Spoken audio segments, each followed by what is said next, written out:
Hello, friends. Happy Monday and welcome to Coffee Talk, brought to you by the International Dance Entrepreneurs Association. I'd like to introduce you to my co host. How are you, Miss Laura? I'm great. Thank you for having me. How are you, Ree? I can't complain. As we said before we came on the air, my response is living the dream. That's right. Always. How was your weekend? My weekend was good. It was busy. My studio, our shows are not for another 2 weekends. So we're the June 24th. So we're still like in the thick of it and gearing up for the shows. And so we had classes. I had my rehearsal for Someone Special in Me routine. And then I launched my fall schedule and registration for our priority current clientele. So it was busy. Good weekend, but busy. How did launching pre registration go for you? Really great. So we have 168 dancers register in the first like 10 hours, which is beyond what we've ever done. So that's fantastic.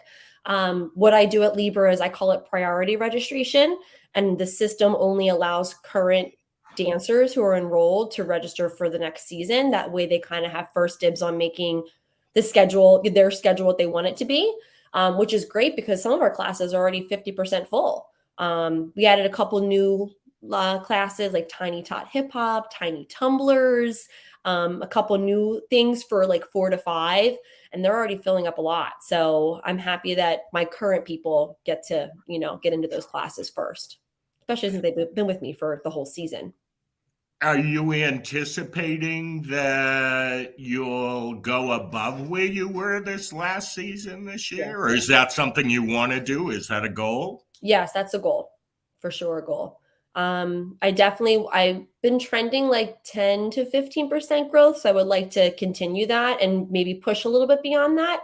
I definitely looked at the schedule this year, was a little bit more strategic with planning, which I feel like is important for all of us. Just gave more back-to-back options, sibling classes at the same time. I just really looked at that and tried to maximize that. So I think right now I have people registering who only took one class last year, now in 2 or 3. So I think it Great. it helped. When I see that they're registering for back to back classes, like why wouldn't they want to do tap and hip hop or tap and then acro, And then mom has 2 hours to get her food shopping done. So it makes sense. I agree. I think that often where when it comes to registration in pursuit of new students, but I look at it and say, well, you've already sold it to a couple hundred people. Oh, What yeah. what can you do to get them to do More. more? Mm-hmm. Important. So, what was the dance you worked on this weekend? So we call it Someone Special in Me. In the past, I used to call it our daddy daughter dance. And then I think it was just out of like habit to call it that. And then when I really thought about it, I'm like, I'm really pigeonholing myself. And because not everyone has dads. Parents have, some families are single moms, some families are two moms, and some families are two dads. And more so at my studio these days. So I said to myself, I need to change this and make it more inclusive. So we call it Someone Special in Me. And it's a dancer and then someone special in their lives. And sometimes it's mom, it's dad, it's an older sibling, grandparents, whoever they want. We have 3 rehearsals and we have like, how many couples do I have? I think I have 30 couples this year who are doing it. Which is great. It's an extra revenue stream for the dance studio, which is awesome, especially during the month of June, going into the summer. And it's like the hit of the show. I started off like calm and fun and cute, and then they break out into like a hip hop song, and the audience just starts laughing. Just kind of like, and where I put it in the show, I might put in between like 2 ballet dances to like mix it up a little bit. So it's always like one of the hits. That and my special needs hip hop class. Those are like my 2 biggest hits for sure. Wow. Love it. Love the concept. Wishing you the best with your show. Thank you. And I'm going to remind our audience idea is bringing you Coffee Talk. We are an organization dedicated to quality dance education, helping our members grow their studios in pursuit of their unique dreams. Not everyone's pursuits are the same. We encourage individuality among IDEA members and us discovering what we do best and what we feel the most comfortable doing and going for it. So if you'd like to learn more about IDEA, you can at ideadance.org. We have Michael Taylor, Drew Burgess, and Andrew Nemr with us for today's Coffee Talk. Mm-hmm. We're going to talk about being male dancers and a few other things. While we bring them on, enjoy this commercial for our summer events.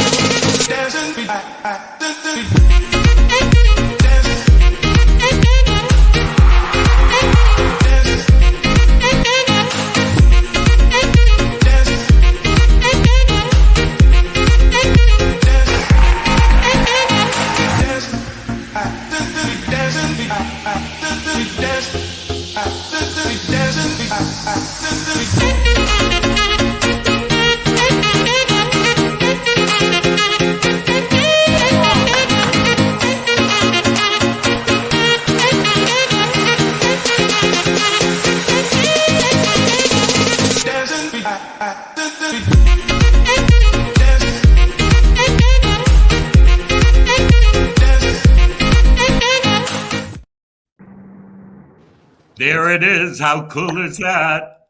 That's a great commercial. Mm-hmm. Thank you. Thank you. I was just thinking, watching it about 6 weeks away, maybe a little bit more.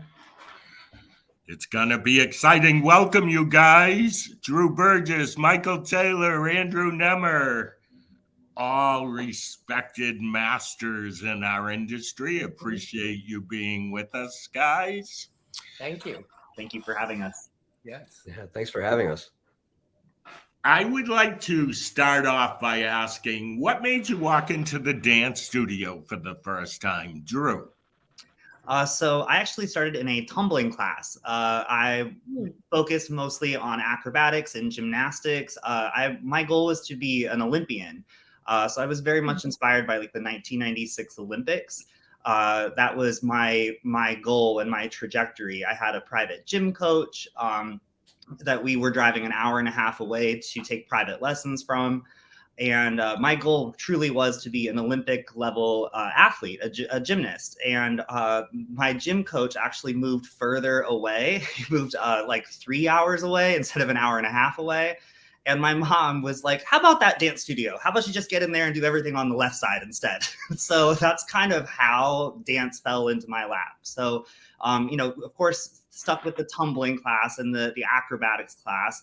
And then slowly trickled my way into a tap class and then a jazz class and then a ballet class by the end. Wow. Wow, yeah, very cool. Well, that makes total sense because you're like the acro king. Thank you. Now that's like full circle moment for me. I'm like, well, this all makes sense. I feel like this is a compliment for you. I feel like you're the king of a few different styles, my friend. Thank you. I try to be as well-rounded and as versatile as possible. And a lot of that has to do with the studio that I did grow up in. I mean, it wasn't an option to really take a la carte, so to speak. We had to do it all. If you were going to be a competitive dancer at the studio, you had to take ballet, you had to take tap, you had to take jazz, you had to take the acrobatics. Like, it wasn't an option to, kind of piecemeal your training together. It was everybody's in all the classes together. As it should be, in my opinion, but just an opinion. Andrew, what made you walk into the studio for the first time? My parents, I was 3.5 years old and an only child, and they were looking for something for me to do with other kids. And there happened to be a local dance studio walking distance from my house. So we went, I watched the first class, and the director of the studio, who was the teacher, Chris Collins, came to me and said, well, would you like to start? Like, would you like to do this? And my folks and I had a conversation, which I know at 3.5 years old is like not the normal thing, maybe, but we had a conversation, and I said yes. And so it was like a combination class. It was tap dancing, tumbling, like a little bit of tiny tot ballet, or like very little kid movement. The recital dance was like a song and dance tap dance thing. But the actual class was a mix. And I stayed in that studio for 7 years, again, doing all the things. So that was the start for me. Awesome. I know Chris Collins, who was your first teacher, yes? Yeah, very much so. I owe him a lot, because it's like first impressions. So if he hadn't created kind of a space that was encouraging and something that I felt I wanted to stay in, watching the movie Tap 7 years later and falling in love with tap dancing kind of all over again, I wouldn't have had the setup for that in the same way. And can I just mention too, that's amazing that you had a male teacher that young. I don't think that's, I mean, by me in Pennsylvania, that's not the norm. I can't name one male teacher in my area that teaches age 3.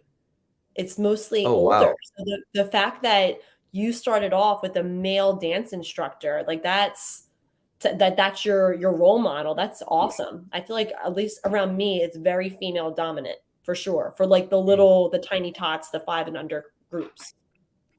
I'm gonna make you smile real fast, and we'll go back.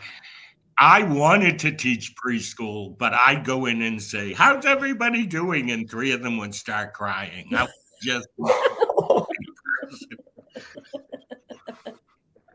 Go ahead. I interrupted something. Go ahead.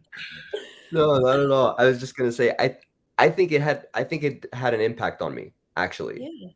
Yeah. And it was cool for me that Chris kind of ran the studio too.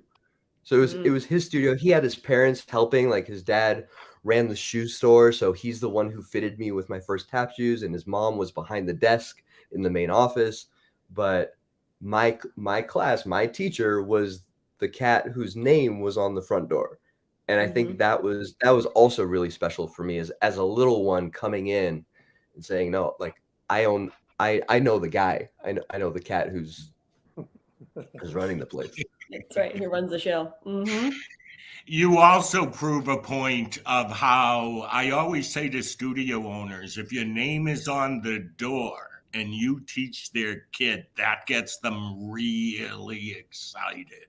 Yeah. Even if you know you're not as good as somebody else, the fact that you own it and you're spending time with their children makes a great impression on the client. Yeah. And I think to add on to that, Reed, also, I have like a gap. I teach the Tuesdays, not all because we're too big at this point, but I teach 3 baby classes on Saturdays.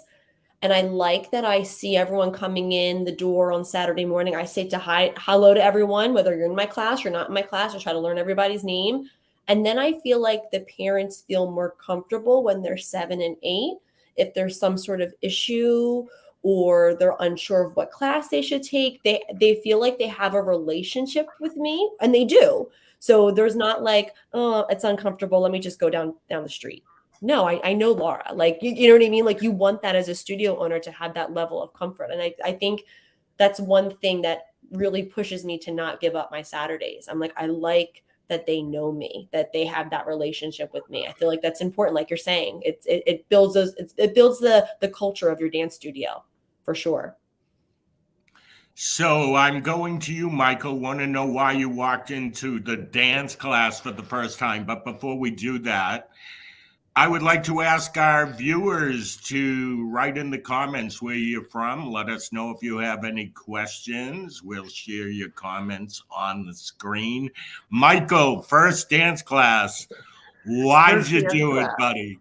So first dance class, very similar to Andrew. I was 3.5, and we went to a studio, and I was taking a tap class. my parents were the ones that, my mom especially is the one who pushed me into it because, again, I was very active. I was dancing around the house. I was trying to do tumbling things that I wasn't sure how to do at all, but I was doing them. So anyway, I went to take my first tap class and I took like 3 of them, and it was at a studio that was a woman's studio, and it was in her house at the time. This was like 1974, 73, something like that. And I asked my teacher, when is the recital? And she said, oh, we're a studio that only does a recital every other year. And this year we're not doing a recital. So our recital is next year. And I said, well, thank you very much. Then I'll be back next year. And I took my mother by the hand and we left. And I at a very young age, I already had the idea of what's the point of doing this if nobody's watching. So I went to a different studio, starting off taking a tumbling class, and then there was a class after it that was a jazz class. So I started doing both. The studio, no offense to them, they were terrible. I was there for 6 or 7 years, and then I went back to the studio that I initially had went to, but at this point they now had a building and all of that. And I auditioned to be a part of their team, and they later told me, like, I did step-out changes across the floor without my feet even leaving the ground. I was terrible. My training was terrible.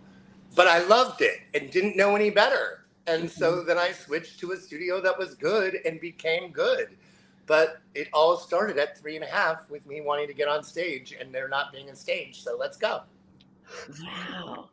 Isn't that crazy that you knew that, like, even at 3.5, like, I want to go on stage though. Like, this is what I'm doing it for, you know?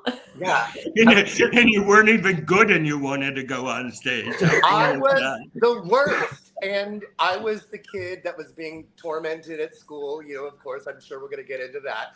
But don't you worry. I was the first one to sign up every single year for the talent show and dance every single year from kindergarten through high school in my talent show every year. But I just knew at a young age I wanted to be on stage. Yeah. Okay.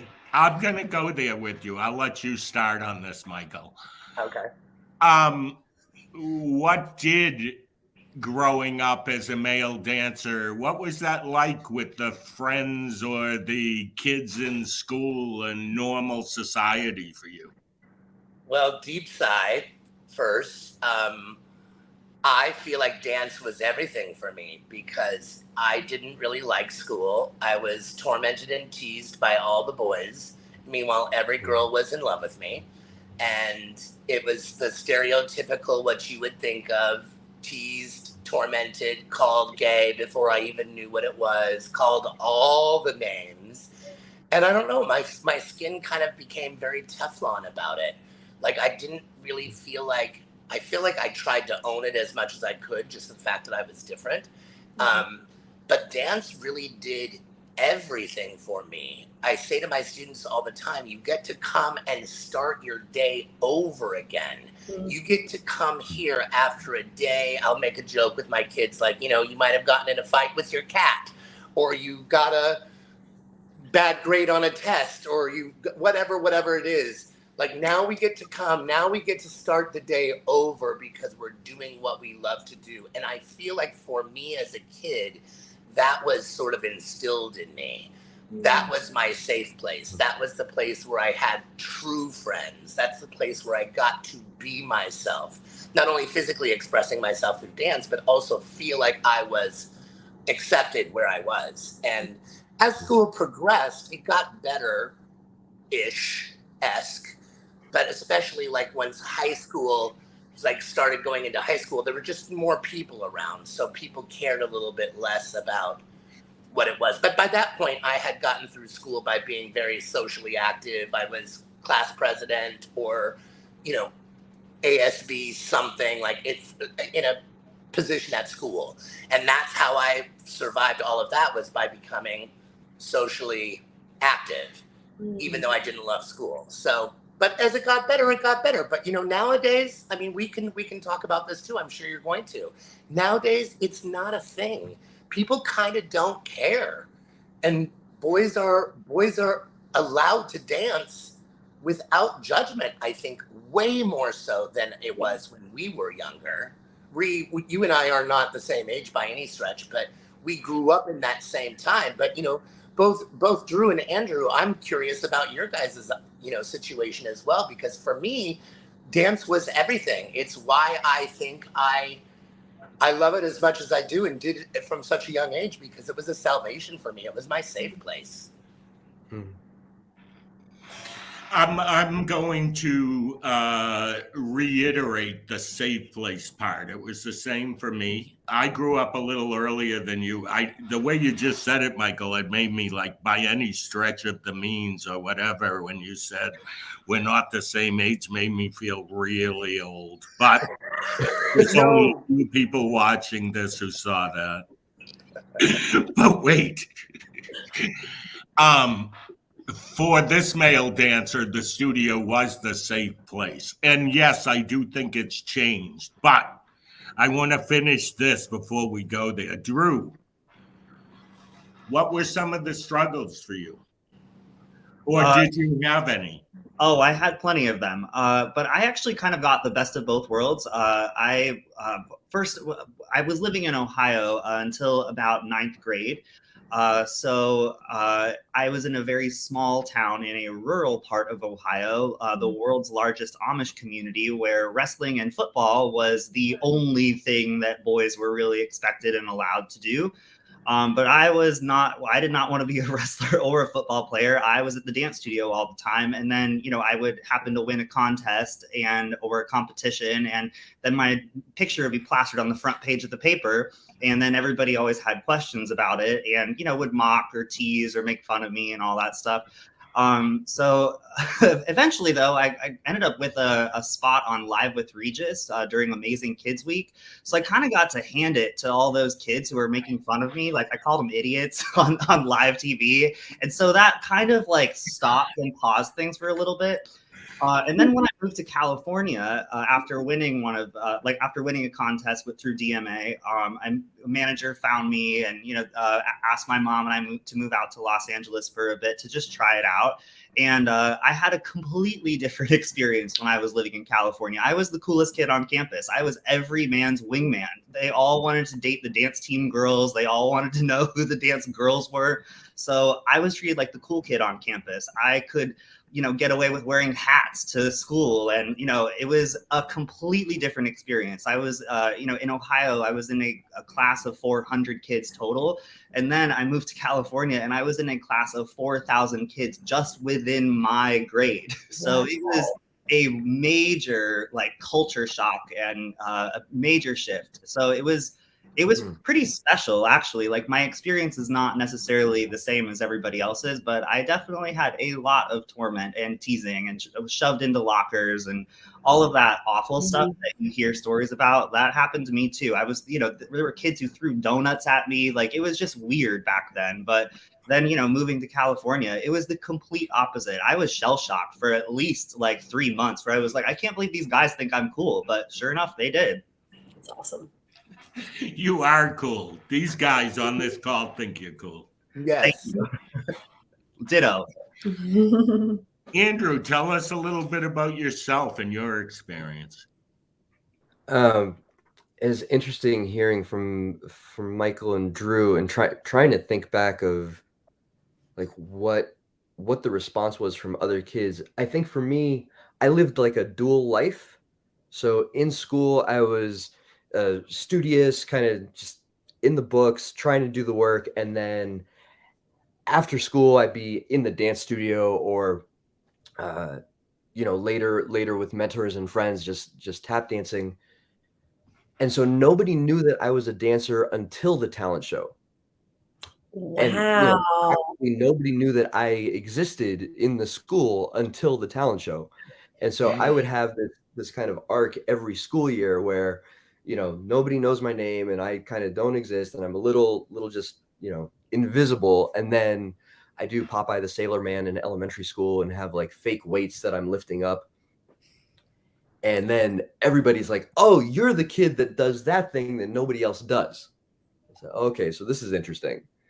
And the same thing went on throughout, even in high school, where, in the books, trying to do the school thing really well, and then at night I'd go with my folks to the jazz club where the tap jam was happening. And nobody knew. Like, nobody knew that this existed. And then I'd pull like one friend and say, "Hey, do you want to come out on a Wednesday night and see what this is about?" And then the next day they're like, "I'm sorry, you've been doing this for how long? What, like, this is a whole," it was very novel, right? Because it's a world that if you're not in it, it feels like a completely different thing.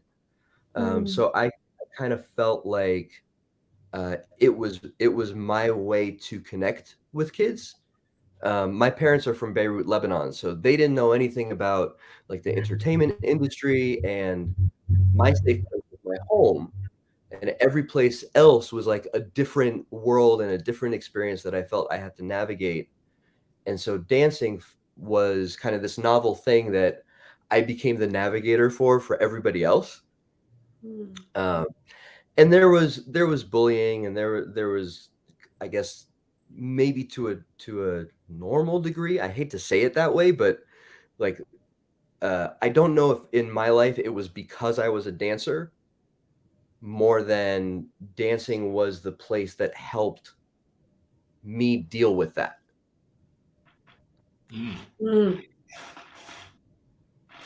Interesting. Do you think that you separated the two worlds because you didn't want people to know you dance, or that's just the way it happened for you? That's interesting. I think that's just a habit of mine. It's like I go into this world, I exist in this world, I come out, I go into this world, I exist in this world. And then if I throw a party with all my friends, like, it's all these worlds colliding. But I tend to be the one that's the connector. Really interesting. Michael, you said something that I want to go back on because I was the opposite. You said every year you would sign up for or dance in that talent show. Yes. I did as a kid, maybe 2 or 3 in elementary school, but got so picked on that I would never do another talent show. What gave you the initiative drive to say, I don't care, I'm going in again? I've been asked this before, and I really don't know. What I think it was that I had enough friends, girlfriends specifically, that thought it was cool, thought I was cool for doing it. And I really just love to perform. And I feel like I just did it. Like, it was just what was going to happen. Again, going back to the being 3.5 years old and wanting to just get on the stage, it was an opportunity to get on the stage. And I didn't know I was bad. I thought I was the fiercest. So I just think it was part of my personality, almost opposite of Andrew's. Like, I kind of wanted my things to be in the same world. They weren't, but I tried to make that happen. And again, because I was, the way I got through high school and school in general was by being socially active, and I guess, for lack of a better word, politically active in the school system.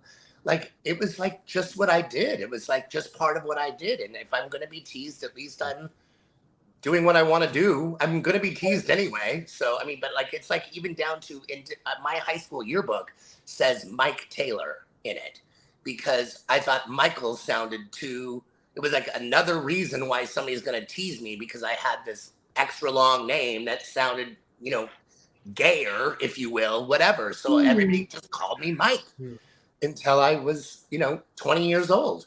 So it was just anything I could do to try to like take down the volume of teasing and whatnot that I was getting.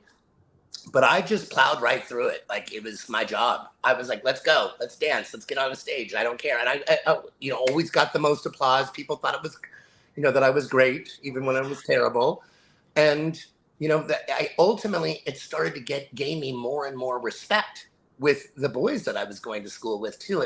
It ended up being very odd as I got older. So that's what I think it was. Let's just do it anyway. So, Laura, you're a mom of a 2.5-year-old son who's probably going to land in a dance class. What's a question you might have for these guys with the mom of a son? Let's see. The mom. So Cole is 2.5 right now. He'll be 3 in September, and I am contemplating like putting him into a dance class for sure. What for all the teacher reasons, like for socialization, following directions, building confidence, like all of those things. I guess as a male in the industry, because like I also think I'm a big picture thinker. And I think to myself, I have a business and this could be a business that could be a family business. I started it. We're in, season 12. And if this is something that maybe he wants to get into and take over someday, getting his feet wet, obviously now would be ideal. Even if he doesn't continue with it, he can always just run the business. But I guess my question to you is, what was helpful from your parents' side of it when bullying happened or you felt discouraged? What was something that your parents did for you to help you say, no, I'm going to keep going with dance? This isn't, even if people at school are picking on me, or maybe I am the only boy in the class. What was something that helpful from the parent side that I could use to navigate that? Go ahead, gentlemen. Any one of you jump in. Oh, I'll jump because both of my parents were excessively supportive, and they would show up. So any performance I had, they were there, and they dragged other family members. So dance recital, 3-hour show. Andrew has 3 minutes on the stage. I have 15 people in the audience sitting there for me. And so that attention and support at a young age was excessively important, I think. Even though the family members might not have understood what was going on, they showed up, and that was really cool. When things got hard, my folks would ask me one question. They say, "Do you still love it?" And if it's not enjoyable anymore, feel free to stop. And that shifted this thing for me where joy and hardship could exist at the same time, because it wasn't always easy, but I still loved doing it.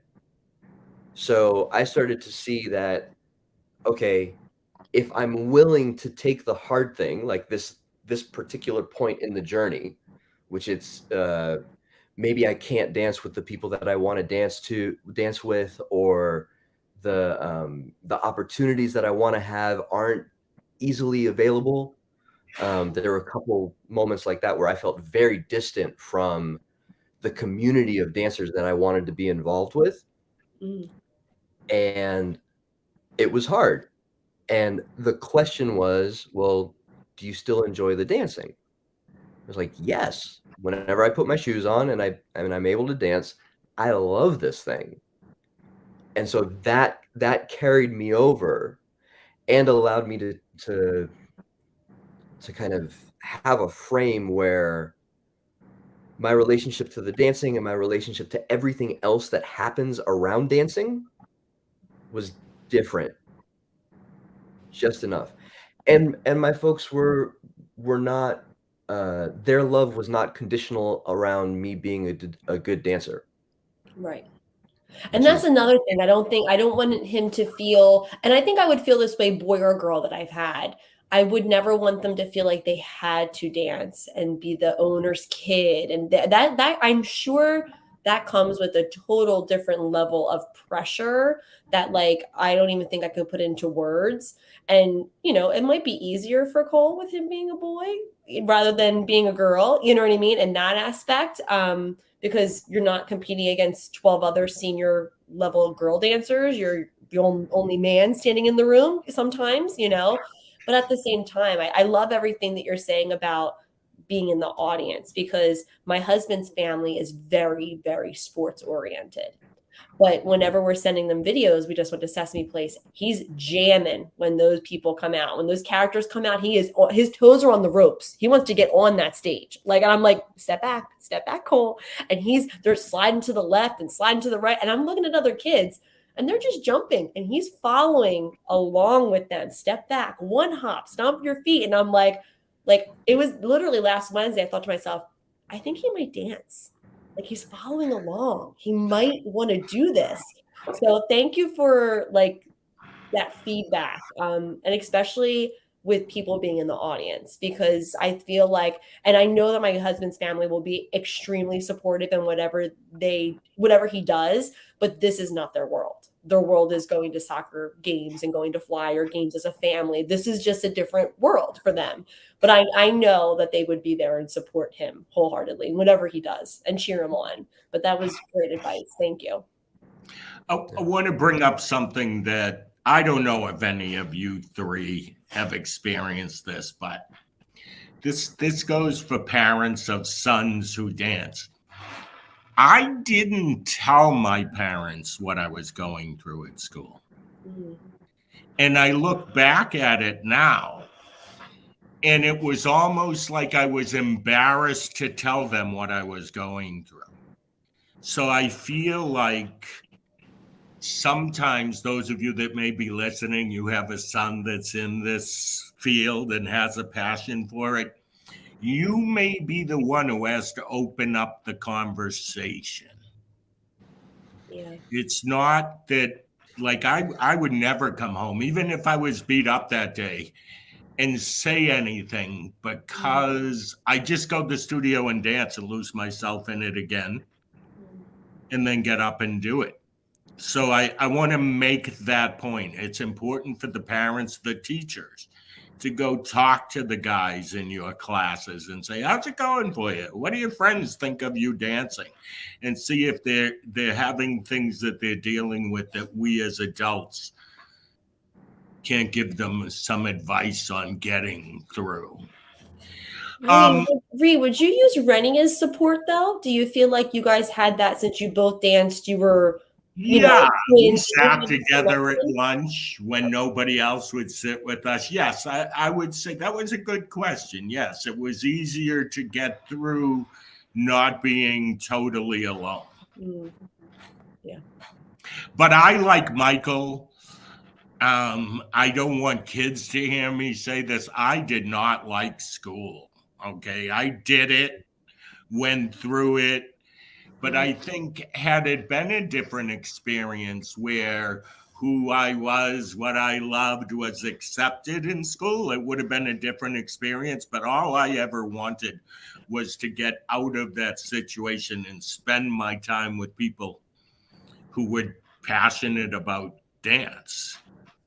Well, let me just clarify. I didn't love school. I got through school by being active in school. Does that make sense? Like, really, like, seriously, it's just fun fact. I would try to get out of high school a year earlier. I tried to do like early graduation, and my counselor said, absolutely not. We're not letting you do that because you're too involved in school, blah, blah, blah, blah, blah. Oh. I was hateful. I was really mad about it. But the punchline is my girlfriend who I danced with, she was 1 year older than me. My senior year of high school was her first year out of high school. They hired us to be the dance team coaches at my school. I was paid my senior year. Wow. As the dance team coach. And I had my first checking account was through the teachers union. Yeah, so I got paid to go to high school, basically is how I look at it. But I wanted nothing to do with it. I was the world's best cheater. I could, I was, don't judge, I'm just being honest. It was a long time ago. I was amazing at it. And I did all I could do to not have to go to school and certainly not have to work. Let's hope your teachers are not tuned in to Coffee Talk. No. today. Well, one of them definitely knew what was happening, and she sort of set it up for success for me to cheat in her class. She was.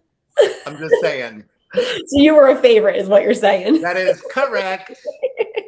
For example, like It's- I would go, we had like a 15-minute break in between like second and third period. And me and my friend Jennifer would go into her classroom because we had her third period. Well, she had a 15-minute break. So she left and came back. And she often would say to us, like, don't let anybody come in. I'm going to lock the door because the test is in the front drawer. Like, basically tell us that that's where it was. Go ahead and copy it off. And then I'll come back and we'll take the test. So that is a true story that happened more than once. I wish I had that help, my friend. I might have enjoyed it. Felt like more of a success. Yeah. Yeah. This is what I'll say that's similar to that is in high school, I had this teacher who was also he ran the drama club. His name was Don Nelson. And I didn't like going to my locker at times because of kids pushing me into the locker, whatever. One day he said, why don't you put your stuff in my room? And so every morning I would go to his room, grab the books I needed, and his room became my locker. And his support gave me the ability to continue on and eliminate some of the stress from my life. I think about him often. Yeah. Say that again, Laura. And those teachers, those like safe teachers are so important. They, here you are how many years later still remembering that. That I'm sure was a big reason that helped get you through high school. Yes. Having those safe people. It's very, very important for our kids. So I want to ask you guys this. Anybody jump in when the first thing comes to your mind. What advice would you give to teachers that are working with younger male dancers in their classrooms? I would suggest gender-neutral options for port de bras for most things in general. Instead of flexed hands at the sides during running flaps, jazz hands instead, or fists on hips. Maybe not overly effeminate costuming, especially if you're in a smaller town or in a smaller area. More of a classic look, maybe not as much makeup at times. Like I know that some people, think that their kid's face is going to get washed out, but like you can tell that it's a boy already, on stage. You don't necessarily have to put lipstick and eyeshadow and blush and all that on them. Like they already know that they're different. You don't need to make them look like a girl if they don't want to look like a girl, kind of a thing. I would just, recommend options like that. Even in ballet, like arms like in third, like in troisième, not necessarily the most like becoming for a gentleman. Like better options would include like arms in high fifth, or even just like second arabesque line instead. So having more gender neutral port de bras options and costuming options would definitely be one of my recommendations. I 100% support it. I would have probably used those same words in a different order.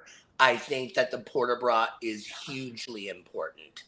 In a class, if you're going to do, 42nd Street, okay, now we might have to have a flexed hand situation because you're doing something more authentic. But the hands on the hips, the hands on your back, I call it a diamond when you cross your thumbs meet at the top and you make this little position on your hands on your back. Those kind of options that could also, like you said, be gender neutral, but could also be more unison. The girls can put their hands fisted on their hips. The girls can put their hands in their pockets. The boys don't have to be the only one doing it. Right. Could choreograph. If you're looking for unison, then everybody could do that versus the flexed hand situation that just is an exclamation mark of femininity, in my opinion. Yeah. Yeah. And another thing I would say, I'm sorry, one thing. No, go ahead. Something that drives me crazy. Like in terms of competition, there's really no need for a 7-year-old boy to be dancing shirtless. I just don't think that there's a point or a purpose to that. I don't even know if I think you should be doing that at 15, but that's just my own personal opinion. It would never affect my score as a judge, but it does sort of freak me out when I see these little boys that are basically half naked from the waist up. I just don't know that it's appropriate. I find it as offensive as I do when a girl's costume is showing too much front or back, makes me uncomfortable. 100%. Yeah, really good point. Yeah, as Drew and Michael were talking, I had a flashback to the first moment that I had to put on the same leotard that all the other girls had for the costume and just put a pair of pants on top as my costume in dance school for the recital. And I was like, something in my brain was like, this is not right. This doesn't, like, I'm different. I should have a different costume or something that, like, is not the same as what everybody else is wearing. But at the time, I don't know how old you are, Andrew. At the time, that was just what we did. I know from the youngest age, my costumes were the same every year in a different color. I had a yellow or a black or a white or a red long sleeve turtleneck polyester leotard that had a stripe of sequins going from shoulder to hip with fringe hanging off that and the polyester pants that I wore that my mother made because the girls were just wearing leotards and I was wearing exactly the same costume but a pair of pants. And that was the time. Even back when I was competing, like when I danced in Mr. Dance of America, like when I was junior Mr. Dance of America and when I competed in Mr. Dance of America, boys still wore costumes. I wore a unitard, people. Like a full-on unitard, bedazzled and rhinestoned and sequenced. Oh yes, don't you think about it. And one of my costumes was a long-sleeve red lycra unitard. Oh. Because boys back in the day, their costumes were actual costumes. It wasn't a pair of Gap pants and a polo. Right. They were costumes. Yeah. So at the time, I think that it was excessive. It was accepted. It was the gig. It was the rule. And then it changed. So I'm grateful that has changed. But there's full on every picture of me as wearing a unitard. Okay, I'm going to date myself here when I tell you this. Andrew, we would have that leotard with, I'll call it jazz pants over it kind of situation all the time. But I go back as far as snap crotch leotard. And being on stage and the snaps undoing. So by the time we were halfway through the dance, my snap crotch leotard was above the pants. Oh my God. That is an absolute truth. And that was an absolute truth more than one time, Ree. I'm sure of it. I had a snap crotch leotard too. I think about it now. God. And it was like, listen, this is the truth. I'll never say the name. Once I was young, I was 20, 21 years old. And I went to teach on a dance convention. And the time was Lycra jazz pants. Remember those high-waisted Lycra jazz pants that guys wore? That was the era. I put on a pair of sweatpants, went down to teach, and the woman who ran the convention calls me over. She goes, Ree, we pay you to wear the Lycra, not the sweatpants, was her response. Terrible. Wow. Yeah. The good old days. But listen, in giving credit to back then,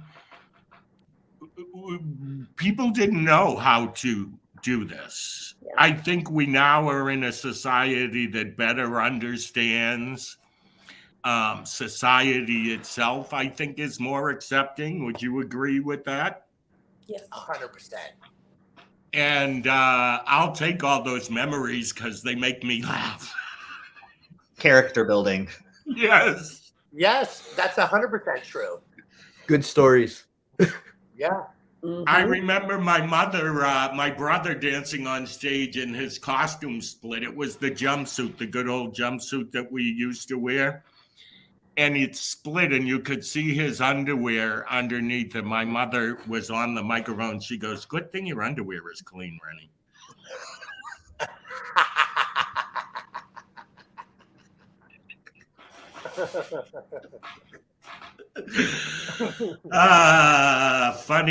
Funny. So I'm going to shift us real fast for just a couple minutes. Laura has a couple questions, and we really have about 8 minutes, 5 minutes of talking about judging. And Laura, I'm going to let you take it. Yeah, so I was excited to talk to you three because I know that you all judge at competitions, and I feel like a lot of people who are watching right now, they attend regionals and or nationals, and a lot of people, their season are ending and we're already gearing up for next season. I feel like it's just, we're on the circle, right? We're on the wheel. So for me, I'm already thinking about solos and duos and trios, production numbers. So I would love to get something. You can do one of two things, either something that you saw that you loved this season or something this season that you would like to have retired. So any type of feedback on either one would be great. Because I feel like that's just what we need right now as studio owners and teachers. I feel like a lot of us might be in that burnout moment. So I feel like getting any type of feedback from judges who are watching 5, 6, 7, 800 numbers in a long weekend, I think we would all grow from it for sure. So Drew, you want to start? Sure, I'll start. I would love to see more versatility, especially for those dancers who might be doing multiple solos. If you're coming out doing a lyrical, an open, and a contemporary solo, and let's be honest, they all kind of look the same. I would much prefer to see a tap solo, a ballet solo, and a jazz or an acro solo to show me that range of training. I would love to see things on both sides of the body a lot more. I tend to see a lot of right side only dancers or one leg only dancers. That tends to be very common. And there's been a bit of there was a phase where this knee drop thing, where they jump in the air and they land on their knee or their foot. This became a thing a while back, during the premiere of So You Think You Can Dance. Then it went away for a little bit, which I was very happy about. And now it's coming back again. I'd love to see that just not done at all. I just don't feel like it's completely necessary. We need to save the patella as much as possible. Instead of, bashing your knee to the floor, how about you use your plie and swipe nicely and go gently to the floor instead of slamming to the ground. There is a way to still kind of convey that effect and transition to the floor differently without having to throw yourself into the air and then purposely land. And then what's crazy is that we'll often see them execute that while they have a knee brace or a knee pad on stage. I'm like, how about you just don't do that? Real easy. So that's just my opinion on it. Yeah, I love that.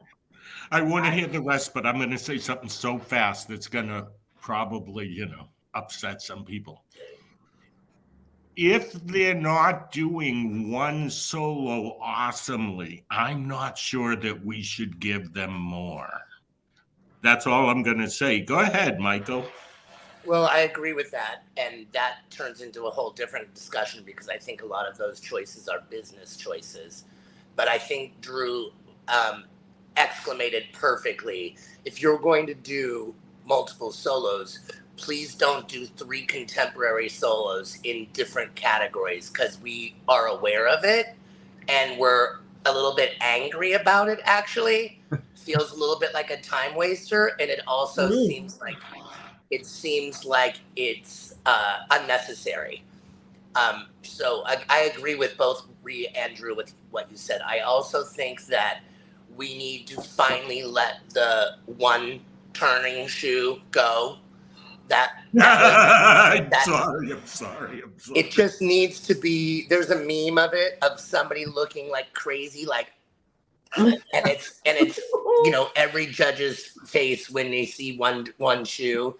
You know, I just think that it's unnecessary. Why are you telling us before you even dance? You're only going to turn on one side. It's showing off your it cards. just doesn't make sense. It feels like that needs to be let go.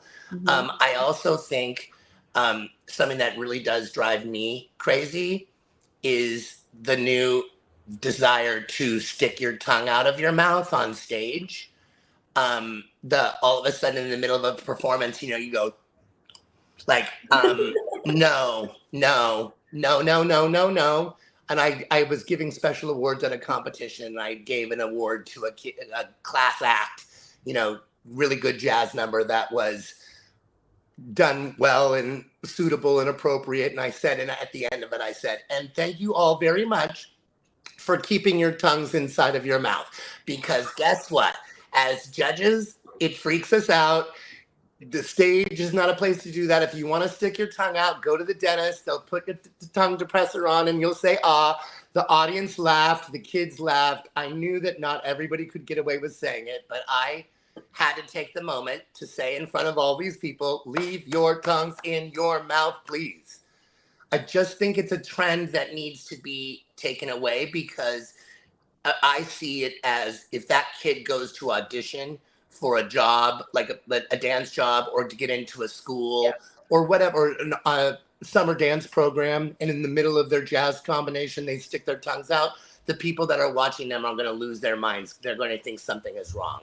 Because if you're not in this industry, you've never seen that before. It's the same thing with if you showed up to a jazz audition and put on one jazz shoe. They would think that you were crazy. Yep. It's just not what is done. Yeah. So I think that that's something I think would be really helpful for teachers to remember is, are we teaching kids to win in a dance competition, or are we teaching them to be great dancers and well-rounded dancers and to dance professionally? And I understand not every student is going to be that. I do understand that. I get it. But I think it's our job as a dance teacher to teach them to that ability level, just because of the dedication and the discipline and the time management and all of those things that we talked about before that are essential in terms of their dance training. So I think if we can focus on that, and also their longevity, to Drew's point, that knee drop situation is not necessary. Yeah. Why? You're already going to have bad knees when you get older. Why push it? Right. Or take the risk of shortening your career later on. Yeah. Doing stuff like that. Crazy right. stuff like that. Right. Mm-hmm. Thank you. We need to do this as a coffee talk. Just hang out with a set of judges and talk and laugh. Because I think if we were to, like, in 50 years, listen to this, we'd laugh at what we're talking about. Yeah. I think. Andrew, you have any words of wisdom in this area, my friend? Yeah, I would just add, thank you, Drew, for mentioning that knee drop, because on this season, as I went around, I was like, what is happening? From the tap side specifically, I would say clarity and specificity over novelty. Like, give the kids something that they can execute clearly, technically well, and don't worry about doing something that's more complex that you think is impressive, because it actually isn't. Like, my notes to all the performances that I've seen are you listening to the music? Do you actually know the rhythm that you're trying to execute? Do you know this? Like, you're missing 5 out of the 10 sounds that I know you're going for. I can see them, but I can't hear them. And I know you're on Marley, which is not maybe the best place to get the sounds out, but I still know that you should actually go for them and I should actually hear them. Right. And it's not happening. So, for me, it's like, drop the level down in terms of what you like, your perceived level in terms of what you're trying to execute, and hit the mark. And that to me, like, that's a teacher note. That's not on the kid. Yes, 100%. And I think Andrew, your point is fantastic. But I think it's also applicable in jazz and in acro and in lyrical and in but you are absolutely correct about it in tap. And I think that people need to look at all of the forms of dance as the same. And I say to my students all the time, proper placement for the win. That is, you've got to go for proper placement and line and technique. I don't need to see you struggle through 3 pirouettes. Yes. Please. And I understand and listen, I don't always practice what I preach, because I might put a triple pirouette in a dance for a kid that I want her to be able to get, her or him be able to get.